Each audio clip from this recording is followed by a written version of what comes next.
Hello and welcome to the Tour Report from Secret Golf. This week, well, it's the Mexico Open at Vidanta, and we're going to talk about that in just a second. Elk, you almost had the winner again for the Zurich Classic in New Orleans. Eventually, Nick Hardy and Davis Riley both got their debut wins on the PGA Tour, but Sungjae Im and Keith Mitchell, they were your top pick and they were hanging around. A little bit of a disappointing Sunday, but still a good finish for the guys. Yeah, and we talked a lot about last week, Diane, about the super teams that really didn't show up. Schauffele and Cantlay were there. Morikawa and Max Homa weren't around for the weekend at all. 10 under par was the cut, Diane, enormously low cut for a two-man team. But, yeah, I mean, Hardy and Riley, this tournament, Diane, has springboarded a lot of guys' career. I mean, winning on the PGA Tour individually is huge, but getting this sort of all the goodies that come with winning together as a team, it has to be easier mentally winning as a team. Now they're in the, all these other special events. So I think both those guys, Hardy and Riley, we've been touting him for ages. He's one of the best swingers we've seen on the tour in years. I think they're on their way. Yeah, it was great to see. And what I loved at the start of the week was Matt Fitzpatrick, who had just won the RBC Heritage, was playing with his brother Alex.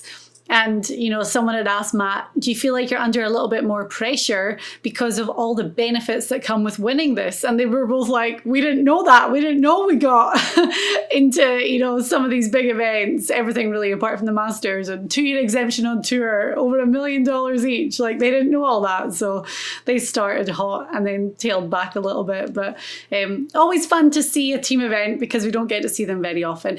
Talking of fun golf, last week it was LIV in Adelaide, and my goodness, the Australians were excited to have LIV golf in their country. Yeah, I watched it, Diane, up early in Florida. I was down there watching it. Cam Smith, obviously, and Mark Leishman, the two heroes of Australia. Aussies love their golf anyway. The Grange Golf Club in Adelaide is one of the best courses around. I mean, it's, sandbelt style, beautiful. If you saw any on TV, you'd be able to appreciate that. But Diane, 80,000 people, that the 12th hole, the watering hole, had a same feel as number 16 at WM Phoenix Open. Lots of crazy stuff going on there. Chase Koepka had a hole-in-one on Sunday. They all threw the beers on the greens, and there was celebrities there hitting shots. And, we've talked about this on this show. LIV now has made it. They've actually now showcased what's possible in a singular event, and we're calling that this one that was the whole product. What I mean by that is you take a bunch of good players, 30 or 40, 48 in this case, down to Australia. Okay, let's call it what it is. 30 really good players. Mm-hmm. People are excited to see these people. They haven't seen any of these good players up close. They showed up, 80,000 people on Sunday. It shows me this about this model, Diane. If they go around the world, we talked about this last week, if they go around the world and find these golf-starved places, whether it's Mexico or Chile or some of the places in Europe, that product, Diane, is going to do well. Where all the contention comes is when LIV and the PGA Tour play at the same time in America. And I think LIV maybe learned a lot last weekend about where their product is going to work and where it is not. And it was, honestly, it was good stuff to watch. I loved it. And you had said before that it was going to be so welcomed by the Australian golf fans, and it showed. They were out there. There was that real party atmosphere. They obviously love Greg Norman too. I mean, he's like a sporting icon in Australia. So I'm sure there's like a real level of support for him and going out there and kind of worshipping him in a way. And then there was the fun 12th hole, as you said, Chase Koepka getting his ace, and the fans were obviously loving it. It was very similar to the WM Phoenix Open, and I've seen a lot of back and forth on Twitter about people saying, oh, well, they've ripped off the PGA Tour. And the usual, there's always going to be these compare and contrast. I want to ask you about a shoey. Is this an Australian thing? A shoey? It's a new thing where you fill up your shoe with whatever drink you have, and you got to drink it in front of your mates. So called a shoey.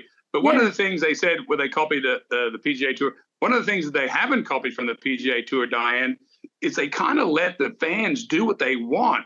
If you notice, there was no gallery ropes around the greens. They let the crowd get right to the edge of the green. They let them come in behind the players when they're coming up the last few holes. No gallery ropes. Everybody's like, hey, just stay away from the players a few feet, and you're going to see all the action. Has to be amazing atmosphere when you think about it. They had the top concert there I saw some videos of the 50, 60,000 people on Saturday night and enjoying the concert. So it's a different product. There's no doubt about it. You and I went to the Chainsmokers together at TPC Sawgrass, and that was cool. But I think last week was even cooler with 50,000 people there and Cam Smith doing a shoey on the stage with the DJ. I don't know if you saw that, but I did. Yeah, I did. I'd never heard of a shoey before. I thought, is this an Australian thing? And then LIV being in Singapore this week, same thing, that they're getting to go and target a different golf audience. Yeah, and I think, as I say, I think that model, I think, is going to change a little bit. I think if they're smart, which they know what they got now, so they've seen what's possible.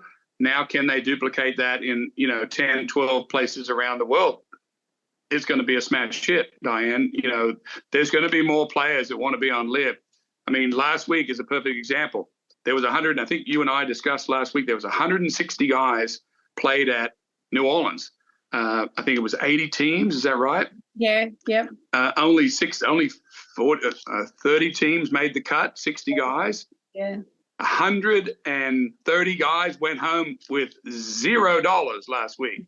And a lot of people don't realize that, by the time you get down there, Diane, you spend a bunch of money, there's a lot of guys made $0. And I think if you're a tour player and you're not in that elevated category where you're in those elevated events next year, Diane, 20 million, you're back here playing for 8.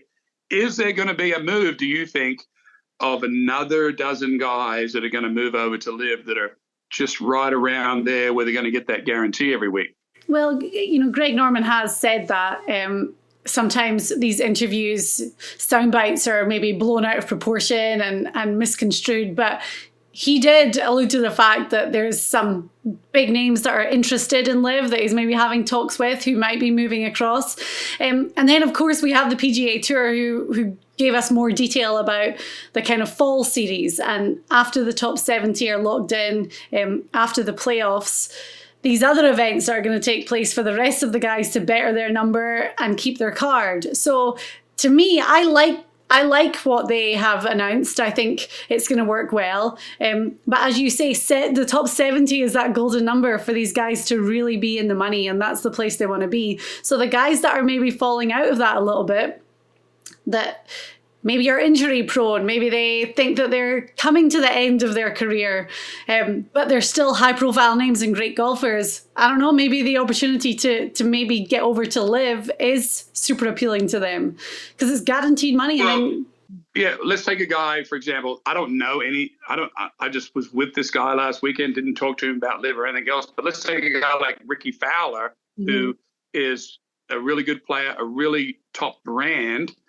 And is he getting, super benefits of playing in these $8 million events, making the cut with his family? Or would he be someone that could go to LIV and they pay him a huge amount of money and he could be showcased across the world? He's very popular with young players. I mean, if they're going to bring a lot of kids into golf, I saw all the kids, they had a fan appreciation piece on LIV last week where all the kids were down there dying. They had an artificial beach made where the kids could play. If I was playing on tour and my kids could go to a beach at the course, that'd be pretty cool. They also had the peel-on tattoos of all the different teams. So it's different. And there's no doubt about that. Is there music playing? Yes, it's 54 holes, but the gallery doesn't have to be quiet either. So imagine, let's say we turn the music off and the gallery's still allowed to be quiet. Would either one bother you? So music, I'm not worried about it. Yeah, I mean, and last weekend, the atmosphere looked great. I think you'd be crazy to not want to be there. Like, it looked like a lot of fun. The name I think about right now is Will Zylitoris, who was apparently offered, like $130 million to go to LIV, turned it down. we know that Zylitoris had a procedure a couple of weeks ago, and he's going to be out for the rest of the season. I mean, like that's a tough one in that he could have signed before. I don't know what would have happened and what the kind of pay structure was, but that has to be a bit of a scary time for him.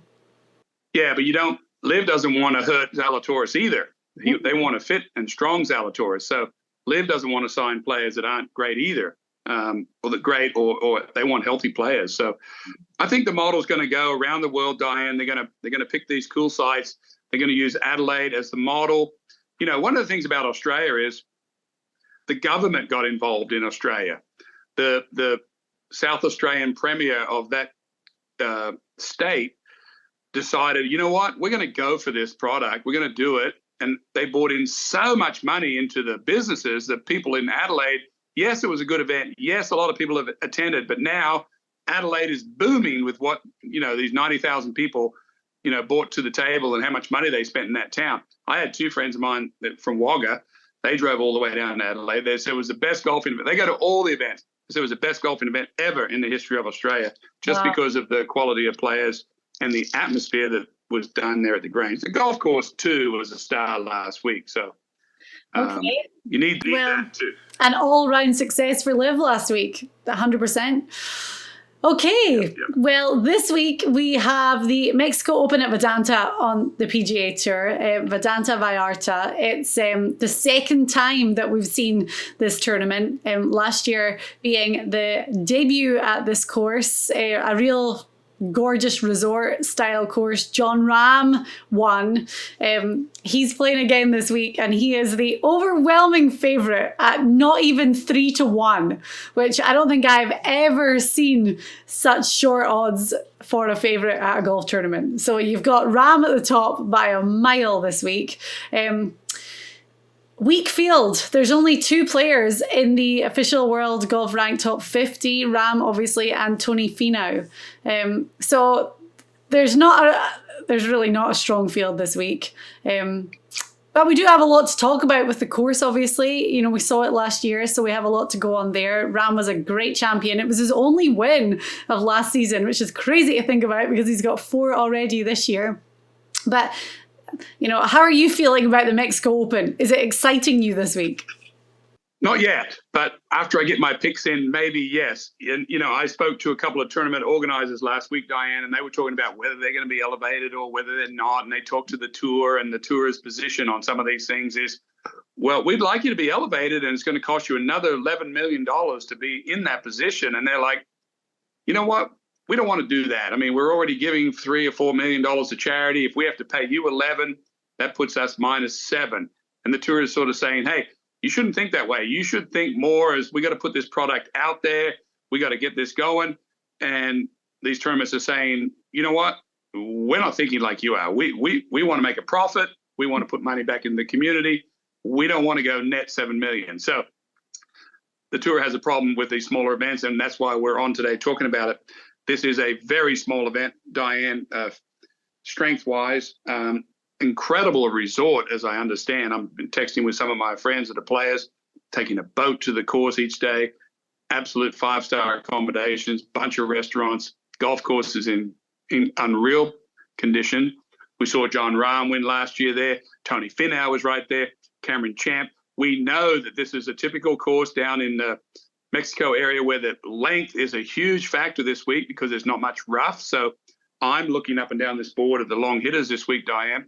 I'm looking for someone that is eager to do well. What are they in form? Who could take advantage? Who could go all the way to Mexico on a lousy field and maybe knock off Jon Rahm? I doubt it, but he is so confident in his game. I mean, I played a few weeks, Diane, after I won the PGA.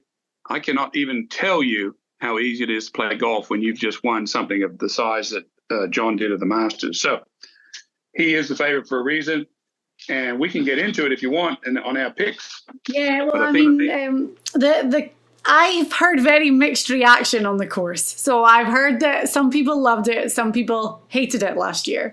And the people that loved it are the big hitters, right? So that goes exactly with what you're saying. Very generous landing areas off the tee, minimal rough. The real defense are the bunkers. There's 106 bunkers, some of these big kind of cavernous bunkers around the greens. And that's really it.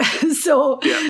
Guys, and if you can carry over those bunkers off the tee, that's what a lot of the players were telling me about. So guys are really going to bomb their way around here. Paspalum grass, that kind of like sticky grass that you talk about.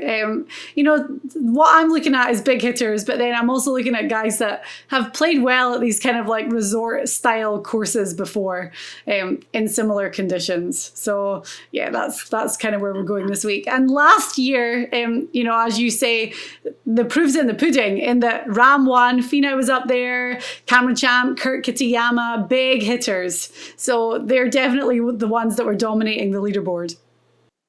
Yeah, and I did a little bit of math, Diane, on Rahm last year.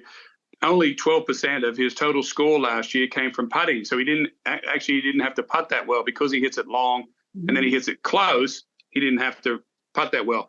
There will be an opportunity if you take out some of these long hitters out of it, Diane, talking about Rahm, Finau, Wyndham Clark, Patrick Rogers, some of these guys. There will be an opportunity for some of these young guys to finish top 5, top 6, top 3, could even win it. So, you know, even though the field is weak, the prize is still great for the guy that can get down there and win it. You know, he gets everything else that he needs for the tour.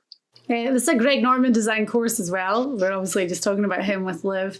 I mean, it's not a super easy course by any means. And the 10th hole, I think, was in the top 10 of the toughest holes on the PGA Tour last year. It was the only hole that Rahm bogeyed on the Sunday en route to that victory. So, yeah, as you say, I mean, there's a lot going into it this week.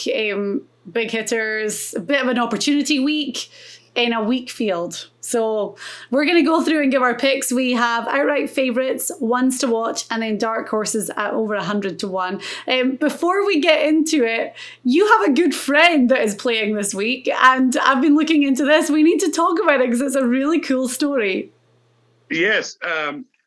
Steve Jurgensen, who is 61 years old, was on the team with me at University of Houston. And I read, or you're going to tell me, I heard yesterday because I told you about it, that he's the sectional champion down there. Yeah. He's playing in this tour event. So he wasn't even quite a good enough player to play on our team. You know, we had a hot team when I was at college, Diane. Steve Jurgensen was there for 4 years with me. Very good player. And here he is, 61 years old, section champion. What else have you dug up on Steve Jurgensen today? Yeah, that's pretty much it. I looked to see how he got in the field. And yeah, as you say, PGA section champion and player of the year in the section. Yeah. Yeah, so good for him. And, you know, I'm sure his expectations are like managed this week, but how fantastic. But we are way down the field for this. Yeah. But, you know, I'm looking, and we've always talked about this with golf in Mexico with Mayakoba.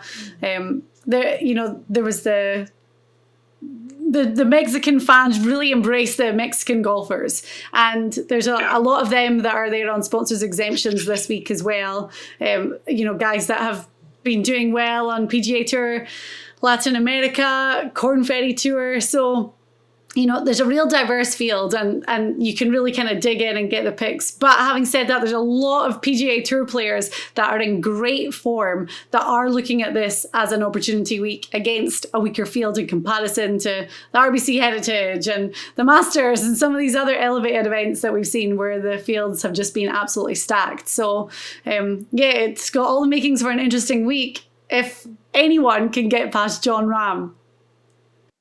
Yeah, and I may as well start it off, Diane, because Jon Rahm's been good to me. You know, won for me out in Kapalua this year at the Tournament of Champions, had him at the Masters this year.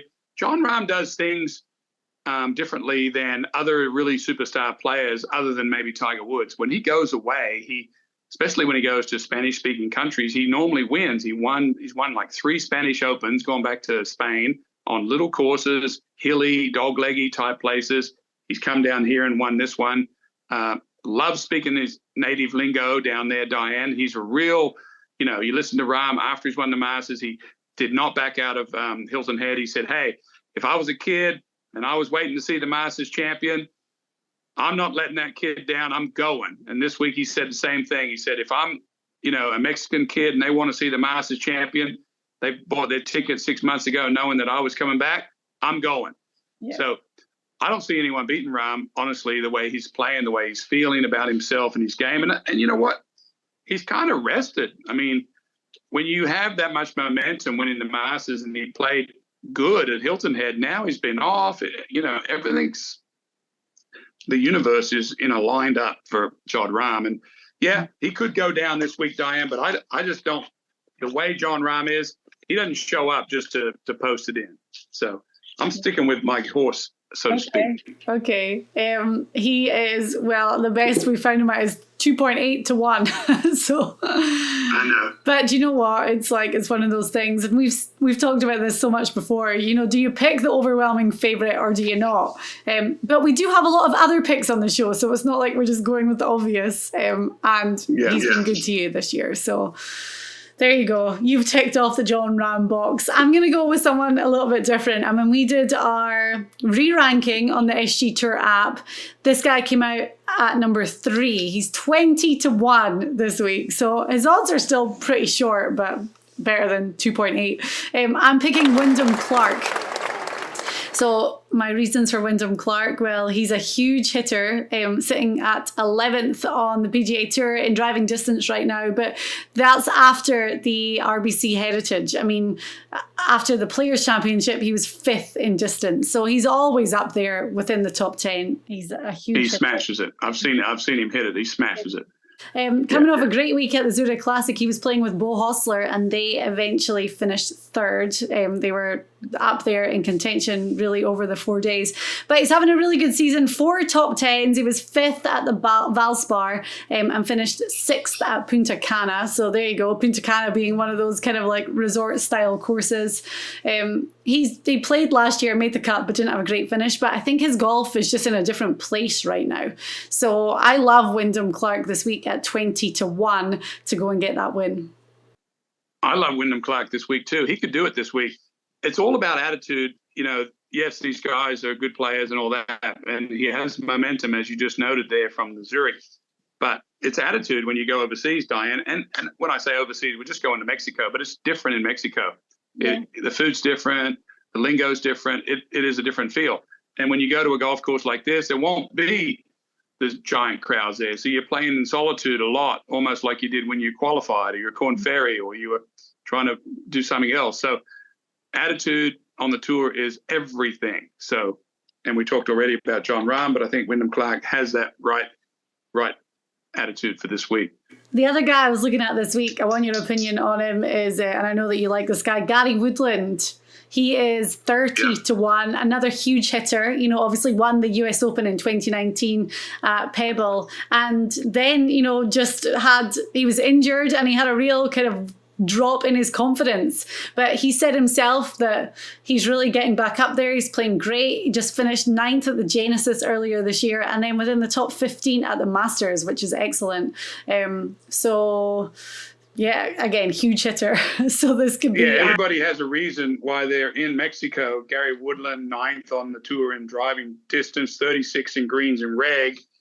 Putting has been a little bit of his downfall, up in the almost 200 in putting most of the year. I know he's been working hard with Butch Harmon trying to get that down. But I'm thinking the only reason Gary Woodland's got twins, he's got kids everywhere. The only reason he's down there, Diane, is to win. And if he has that correct attitude, which I know he does because that's why he's there, there's no point going to Mexico if you can stay home and hang out with your kids. If you're going to win. Mm-hmm. Okay. All right then. So you're going to take Jon Rahm. I have Wyndham Clark at the top and we're definitely keeping one eye on Gary Woodland as well. Okay, moving on to our ones to watch. I've been told that your picks are all huge odds from here on out, right? So you got the really short odds out of the way with Jon Rahm and now you're going to town. I've got big odds coming at you, but I've got really good players coming at you, and I don't know how they got these odds, but I'm taking them. Well, I'm sticking with the Spanish theme here, Mexican theme, speaking with the lingo, Diane. I'm picking a player that's 153rd on the FedEx Cup. If he could have a good week here, get inside of that, he's got to get himself down in the top 125 anyway. I'm taking a guy that speaks Spanish, big hitter, top 20 in driving distance, top 40 in greens and in reg. His putting is lingered around 200 on tour, Diane, but he's had a couple of nice finishes and is the spark that Augusto Nunez needs. Is it going to Mexico where he can speak his native tongue in the locker room or in the bar? And Argentina Nunez speaking the native lingo this week. Okay, well, my guy is definitely not. However, he did win at one of these tropical destinations not long ago for his very first win on the PGA Tour. I'm picking an Englishman, Matt Wallace, and he's 70-1 this week, so not bad. As I said, he just got his first win on the PGA Tour at the Corrales Punta Cana Championship. He's had 3 top 20s in 2023. That's across the PGA Tour. Aside from that win, he's had 3 PGA Tour and on the DP World Tour. I think those were both in tropical destinations as well, out in the Middle East. He's got a lot of power behind him. I think he's like in the 70s on tour for distance. But remember, we have a weaker field this week, so that number is going to be bumped up when it comes to the guys that he's playing against. And, I've been watching the distance, and he's definitely had an increase in distance over the last season or two. So Matt Wallace is out there blasting it. Again, he just needs a hot putter. So if he can do that, then I think he's going to be one to watch this week. But he's been playing well, and we could see that win coming that he got in the Dominican Republic. He definitely been in the mix a lot more. So Matt Wallace, I like him to continue at 70-1 and definitely be one to watch this week. We're not saying that medium range players can't win at this course. What we are saying is the way it was designed, and I'm sure Greg Norman, when he didn't anticipate guys that were carrying over these bunkers that are 330 yards from the tee with not much rough. So it's just very advantageous. If you can hit the ball that far, you just chew up the par 5s on this golf course, Diane. Not much rough over these bunkers because it's a resort style. They don't want to grow 6 inches of rough and take all year to do it and knock out all their play up to this event. So, yes, medium range, okay, but long is good, and you don't even have to be long and straight this week. Okay. Right. So I've got Matt Wallace. You're going for Augusto Nunez, and then dark horses. Well, you gave us 110-1 there, so I am very excited to see who you're going to go with for your dark horse. I've got a great pick this week on my dark horse, 300-1. I was watching Mark Immelman do a swing breakdown of this young player last week on tour, and I sat there and watched it about 3 times because I was so impressed with this young man's swing. I'm talking about Brandon Matthews, who actually finished 7th last week at the Zurich. Hasn't really done much this year on tour, Diane. 162 on the money list, or 162 in the FedEx, 300-1. Number 2 in driving distance. Now, Jon Rahm, who smashes it, number 12. So you can get an idea. 127 mile an hour clubhead speed was the video that I was watching, and it looked beautiful. Looked fantastic, his swing. So can Brandon Matthews, Diane, take a 7th place last week at Zurich, playing with an older player, Sean O'Haire? I'm figuring, I didn't look at all the stats, but I'm figuring he must have carried Sean O'Haire. I mean, Sean's been out on tour a long time. Maybe Sean played well, but the point is he's playing well, and he's a long hitter, and he just came off New Orleans, where I know you have to hit it straight. So will number 2 driving distance parlay for me at 300-1? I think so. Okay. I like it. 300-1 is so good. I Mine is a little bit boring, but I found him from 110 to 1 to 125, and I'm picking him for a couple of reasons. Number one, he played really well here last year, and number two, he needs something to go right for him right now, because there's not many bright sparks when it comes to his season. But I'm going to take Cameron Champ, who we know is one of the biggest hitters on the tour, and last year, kind of out of nowhere, he was in contention. He had a little bit of a shaky Sunday, but still finished sixth, in a tie for sixth here. When I say he came out of nowhere, he'd had a top 10 finish at the Masters last year, and then his next start was playing in the Mexico Open. So he had two really good finishes back to back. Looking at how he's been playing, there's really not many bright sparks for Cameron Champ. So I think he's going to go back to a place where he knows that he can kind of play a little bit freer. You know, he's not going to be restrained. He can use his length to a huge advantage on a course that he played well at last year. He's also, you know, expecting a baby, so I'm going to throw that into the mix, that there's that kind of feel-good factor. And you've got to have that in there.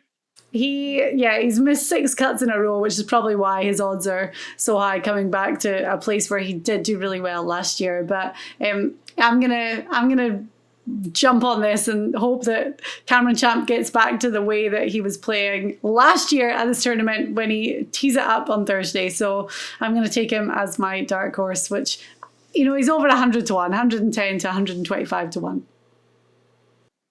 Yeah, I mean, Cameron Champ, Sam and I watched him practice at Augusta this year. He was working with Sean Foley on the range. He was hitting the ball pretty nice on the practice tee right next to Jon Rahm, warming up, and went out on the course. And we were following his scores on the app or on the board, and things weren't working out for him. And Sam was asking me, you know, what's going on with Cameron Champ? You know, everything looks so good with him. He hits so far, and you know, obviously the momentum is not with him at all. You know, whether it's his whatever it is you know.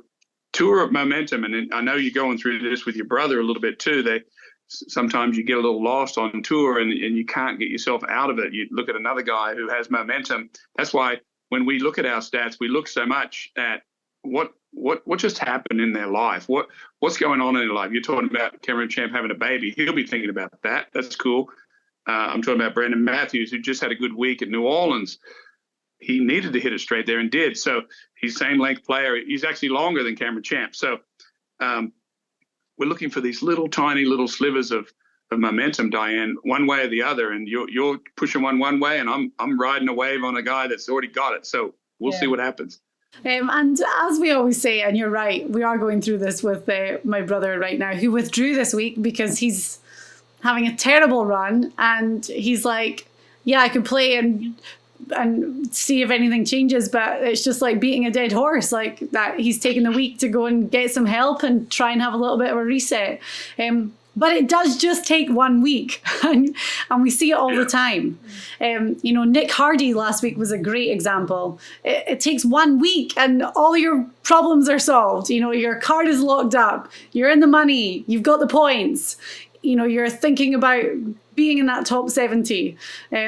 So yeah, I obviously hope it happens for Cameron Champ this week. I really hope it happens for my brother soon. Yeah, we have a saying on tour: when you're playing well, there's money literally everywhere.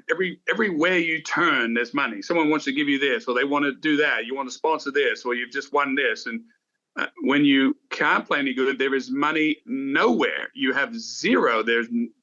Everywhere. You can't make a cent. And people don't believe you that aren't in the business when you tell them, I cannot win a cent on tour. So very mental game, Diane. That's why we weigh it so much on where are the players now in their life with their momentum of their game, and where are they, you know, stats wise, and what is the history of this course. So it's a blend. So, and we only give 3 picks. I mean, we could go down this list and I could give you a story about almost every one of these guys and probably make some pretty good predictions, which we do quite often, of where things are going. So anyway, so it's a challenging week to handicap, Diane, because the top of the board is so skewed with Jon Rahm. I mean, I don't know anyone. I mean, they might be able to play a 4-ball or a scramble against Jon Rahm this week. I mean, that's how up there he is. And then you mentioned the story of Cameron Champ, who's missed 6 cuts in a row. How do they stand on the same tee together? Of course they can, but the energy between the two is so different, and they know it. And it's just, hey, it's the tour. Welcome to the tour. And Tony Finau, who finished runner-up last year and is the only other player within the top 50 in the world. So all eyes are going to be on them this week. But that could be a really good thing for someone like Cameron Champ, who can just creep on up there and quietly take care of business. They'll split those two up probably, morning and afternoon waves, meaning Rahm and Finau. So you've got one of the top players in the morning that all the locals can follow, and maybe Finau in the afternoon so they can follow, or TV can follow. But this is an opportunity week, Diane, for a lot of players. And I'm hoping for my Spanish connection to keep going. Okay, good. Right, so the Mexico Open at Vidanta this week, and then next week we move to a really iconic venue, and we're heading back to Quail Hollow for the Wells Fargo Championship, which is going to be it's always a great one to talk about, brilliant event to handicap, great course to analyse, and we'll be here with the Tour Report next week. The SG Tour Golf Gaming app, the place for you to compete and win cash on PGA Tour events. The SG Tour is a golf experience like no other, with games designed by golf professionals. You can play single-day games and tournament-long contests each week. It's easy to get involved. Join or create a game for you and your buddies. Pick 4 players and follow along with the action. And if you need some help with your picks, we've got you covered with our weekly handicapping show, The Tour Report, and exclusive content with our PGA Tour players. Join the fun and win money on the SG Tour, available in the App Store.